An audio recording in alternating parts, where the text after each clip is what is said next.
I think you all know how much I love Jay Shetty. Right? I love him.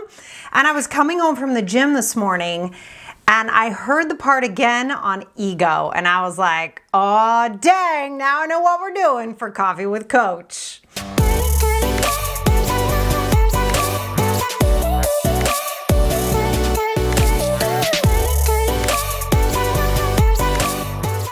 Here we go. Jay Shetty talking about ego this morning, and it just really hit me, you guys. There's so much righteousness going on. Have you guys noticed this? Am I the only one? I'm right, you're wrong. I know everything. You're an idiot. Yeah, it's great. It's good times, good times. Way to go. I feel like it's kind of like 2016 again, where people were really nervous about the holidays.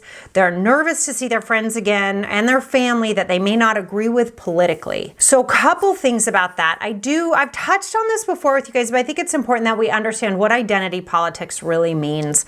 And please keep in mind, this is for both sides. This is not a partisan conversation. This is a human conversation. Like, God forbid we have those anymore, right? Like, let's just remember we're all really good people. We might see things differently, and that's all that's happening. And the problem arises when we identify with the perspective as if it is us. Okay, so there's a collapse of ego boundaries.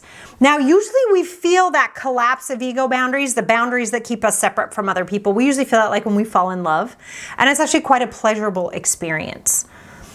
But I am not saying this is right, by the way. I'm just sharing something I thought of this morning as I was thinking about what to talk to you guys about today. And the collapse of ego boundary happens in tribalism as well. Right? You know that beautiful feeling when you're just falling in love and you're like, oh my gosh, this person's the best. The life is the best. Everything tastes better. This guy is so beautiful. It's pouring rain. Yeah, I know. Isn't it gorgeous? Right? Like that sort of happens when you're falling in love, right? The same experience happens in tribalism, that collapse of ego boundary. But there's even one that's deeper, and there's a collapse of ego boundary when you identify completely with an ideology. And now you are the ideology. And so I think what's happened, and I'm probably not the first person to say this, though I haven't seen it anywhere. So if someone else is saying this, awesome, let's all get together and say it together. But I think what's happened is we are feeling like we are being personally attacked when somebody disagrees with our political views, as opposed to being able to say, oh, that's a discussion. And I love the person I'm having the discussion with. And that is harder because that means we have to detach from the identity of being completely engrossed and collapsed with the ideology itself. And this idea that, and I'll be honest, I think this is more on the blue side than the red side, as much as I love my blue side, right? I do think that it is more on our side a little bit. Like, you can't say that, you can't talk about that, you can't do that. And we identify with that so deeply that maybe we can't hear other things. And obviously, I think we feel like, oh, everybody on the other side can't hear other things, right? So it's really this interesting situation we're in as an evolution of human beings. And I know I talk about business, but I don't think that we can go through this moment as a human species and not understand this and still be able to run a business. And I'm not kidding. Because it is so permeated everything that we do, it's going to be really challenging for us to release the ego identification with perspectives and with ideologies to the point that we can actually serve graciously to all. So I'd love to know what you guys think about that, but I think it's really important that we understand when we have that experience of a collapse of ego boundaries with a tribe or with a perspective or with an ideology, what that does is the separation is so severe from anyone else that we can't hear, and we've identified so completely with the ideology that we feel personally attacked instead of being able to hear. See, where this translates into business really quickly is you may feel that way about your product or service or what you offer. And you are so identified with it. You've had your own collapsing of ego boundaries with your business to the point that you can't be objective or hear anything about your business either. Those of you who are my monthly students, the membership, the Game On Girlfriend membership, you guys, I was working on the memo all weekend. I had so much fun writing it for you, and it was about this, but I didn't even realize it. So I can't wait for you guys to read that and sort of soak that up, because I really got personal about what I've been going through. right, in the business, and about how do we expand and grow and share more of ourselves with the world when we're nervous about doing it wrong.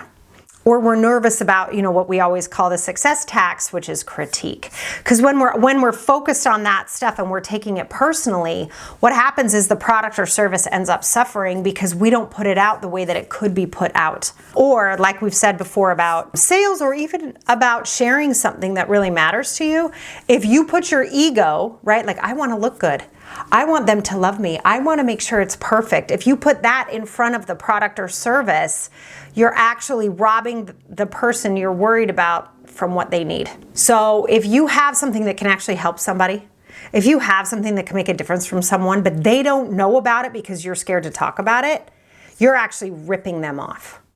And I don't know that we as business owners always understand that, right? Because we get so involved in our own way of thinking and in our own ideologies and in our own rightness of the product, right? It's got to go this way. It's got to be that way. It's got to look like this. It's got to be perfect. I don't want anyone to hate me. I don't want anyone to critique it. I don't want anyone to think I'm an egomaniac. I don't want to charge too much because I don't want to be salesy.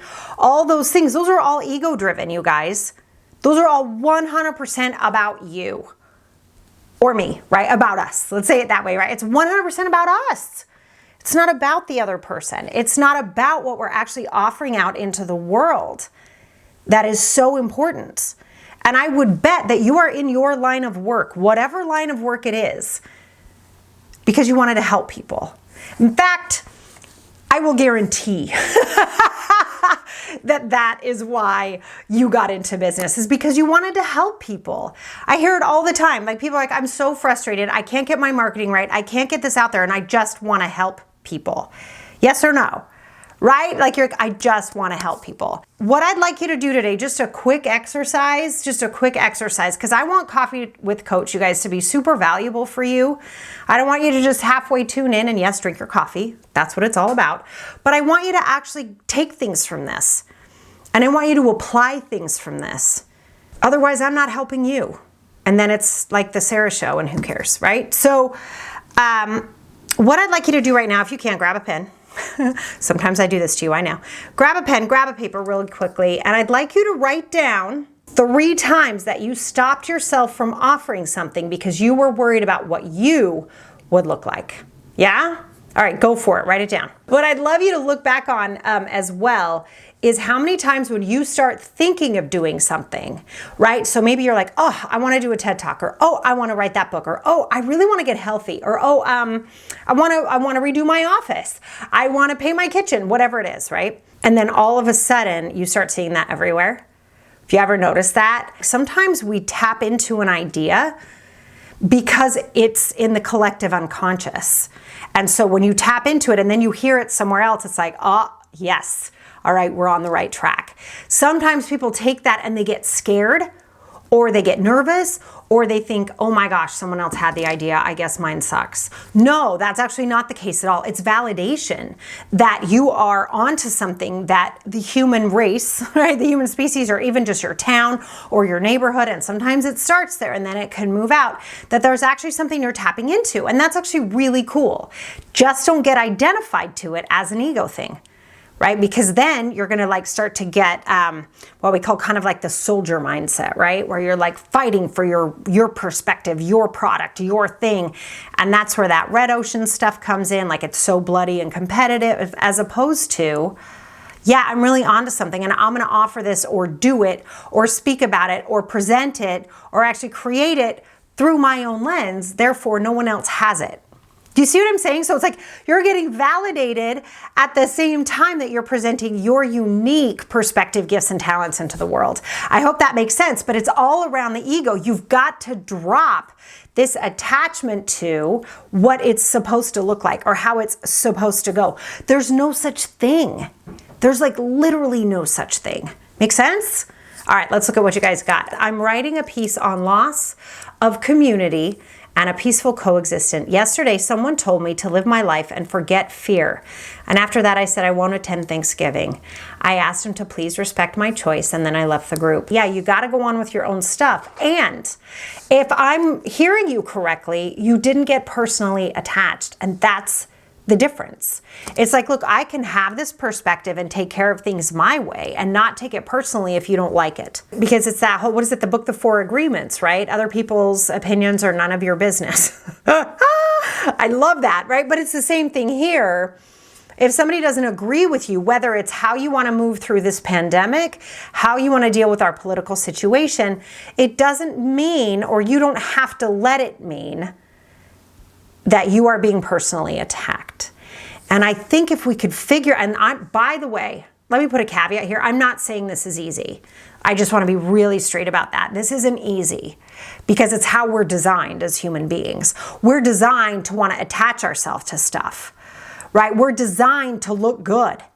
We're designed to want to be right. So if we're going to look at where this year has taken us, where this human experience is going to take us, maybe, not saying I'm right about this, but maybe our next step of evolution is to figure out how to do that. And that just because we were designed this way doesn't mean we're powerless in the face of it. Maybe we can work through this. Maybe we can let go of having to be right. Maybe we don't have to define ourselves by the clothes we're wearing, or the brands we buy, or the cars we drive, or the houses we live in. Maybe we can actually start to judge each other on the content of our character. But I think in order to do that, really, we're going to have to deal with that internally first. I think in order to do that, really, we're going to have to deal with the fact that we believe we are those things. We have to deal with that. Oh, if I don't have those genes, I'm not good enough. If I don't have so many people sign up for my program, I'm not good enough. If I don't have so many people hire me to speak, I'm not good enough. If I don't have X number of clients, I'm not good enough. If I'm not married, I'm not good enough. If I don't have children, I'm not good. Do you see? It just goes on and on and on. And that's on us, you guys. That's on us. If we want to shift it, where do we start? Always. What do I always teach you? We can't start by looking over there and going, those assholes over there think that they are their political perspectives. Really? Only they do that? You know what I mean? It's like we really got to look in and look at, what are you attaching your identity to? What are you attaching your own worth to? And actually getting to the bottom of that for yourself. Because when you do that, like Marianne Williamson taught us for 100 bazillion years, however long she's had her business, right, is you silently give other people permission to do the same. But one thing we've learned is looking over there and pointing over there just never works, right? We talked about that a lot in May when Black Lives Matter was really reaching its fever pitch. You guys remember us talking about that? If it's out there, it's in here. And we'll do different things, right? Like we'll work really hard or we'll try to face things differently.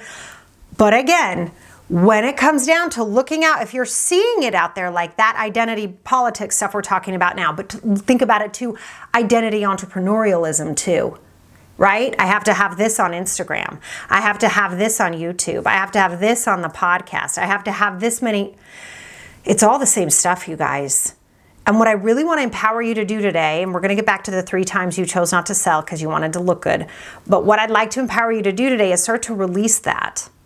And what Jay Shetty said this morning that really stuck with me was, what you do when no one's watching will tell you who you really are. I'll say it again. What you do when no one is watching is who you really are. And I want you guys to think about this too, because I know women who do this. They wear like the $300 jeans and the beautiful jewelry, and their underwear's like held together by safety pins. What kind of message are you sending yourself? I mean, seriously?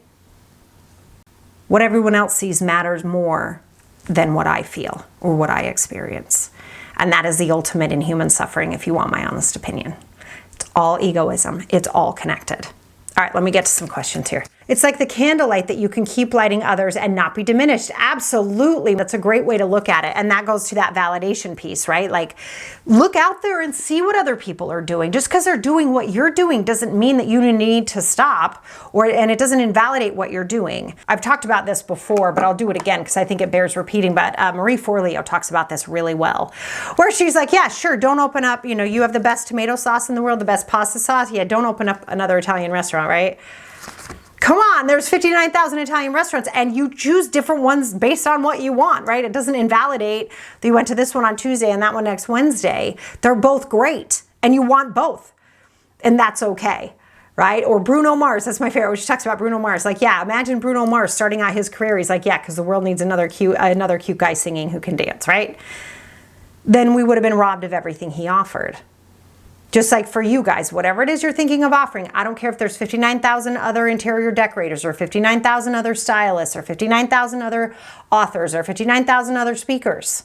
Nobody does it the way you do.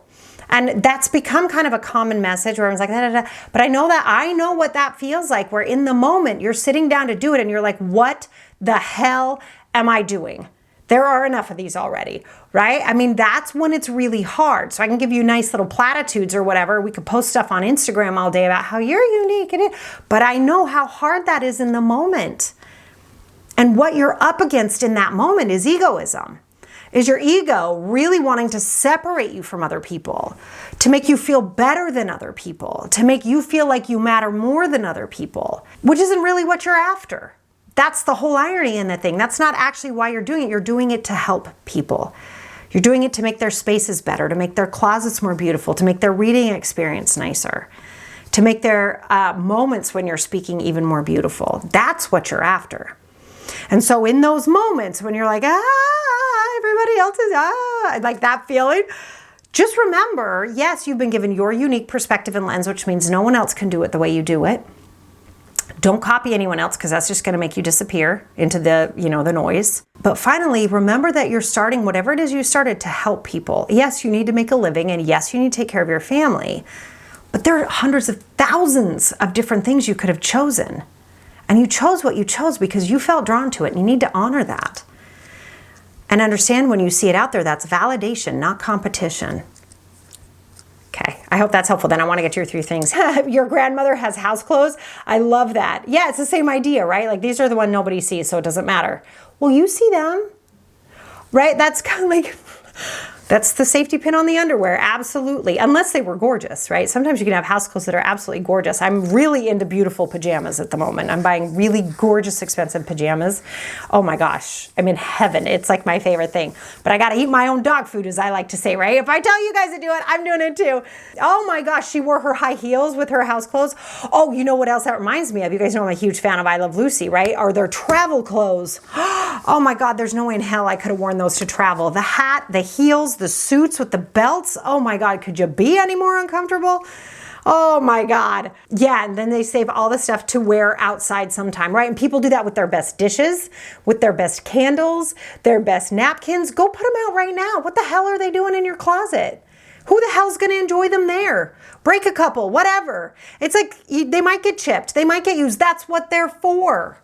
Your idea might get critiqued, but it's going to help people too. And in order to get out there to help people, it's going to have to get critiqued. Just like using your china, it's going to get used. That's what it's for. Stop attaching your ego to, oh, when it's good enough, then I'll bring out the nice china. Oh, when my product's good enough, then I'll tell people I have a business. When my website's good enough, then I'll launch. What are you doing? People are waiting for you. People need you. And you're like, oh, but I don't want to because it's not going to. I can't talk to my uncle about being racist because. Do you see? It's all about you looking good. And that's why I say it's got to start here. And yeah, I'm talking all the way from dishes and napkins to serious political situations. Hello. I'm talking about all of it, people. You know why? Because it all comes down to one freaking thing. Our egos. And I think it's time for us to evolve. I'm calling for an evolution along with the female revolution. There's lots of shuns today. Yes, all right. Expensive pajamas, I love it. I know. I found some really nice ones. You guys know my friend Michelle Wong. She's got her YouTube channel. And so she's always getting the best makeup, the best clothes, the best stuff. And we were poloing one day. I'm like, what pajamas are those? Those are gorgeous. And she's like, well, they're actually temperature regulating. And of course they came in red silk. So of course, you know, if it's red, I'm buying it, the end. Yep, so much fun. Friday's your wedding anniversary. Should I wear my wedding dress? Hell yeah, wear your wedding dress, girl. What the hell good is it doing in a box somewhere? Put that thing on, post pictures, dress, drink coffee in it, have wine, do whatever the hell you want. What else is it for? I mean, unless you have a daughter you want to give it to, or a niece or something. Outside of that, freaking wear the sucker. Somebody spent their expertise and talents on making that for you. Every little stitch, every little design, wear it and love it. That's what it's for. Hell yeah. All right, so I want you to look down really quickly in our last 2 minutes. Look down at the 3 times you chose to look good over helping someone else. Just look down at it. I just want to know what feeling comes up for you. What feeling comes up for you when you look at that and you know you could have helped somebody? Even if, you guys, when I was still a technical product manager, do you know what got me through the day? Swear to God. My coach said to me once, I was making smileys and emojis that you would use on Facebook before Facebook started using them. Yes, I'm that old. But anyway, that was my job. And my coach said, I was like, get me the hell out of here. I gotta quit. I gotta quit. Oh my God, this is not what my life is for, right? But we needed me to keep working for the money and the benefits and all the things, right? And she said to me, Sarah, oh my God, I'm gonna cry. I did not expect that. She said, Sarah, what if your smiley keeps someone from committing suicide later today? Is that enough? Well, that just shut my mouth wide open. Even if you make someone smile today, that matters. Don't put looking good in front of what you're here to do. And I want you to keep the 3 things you wrote down out all week. All week this week, I want you to keep them present for yourself.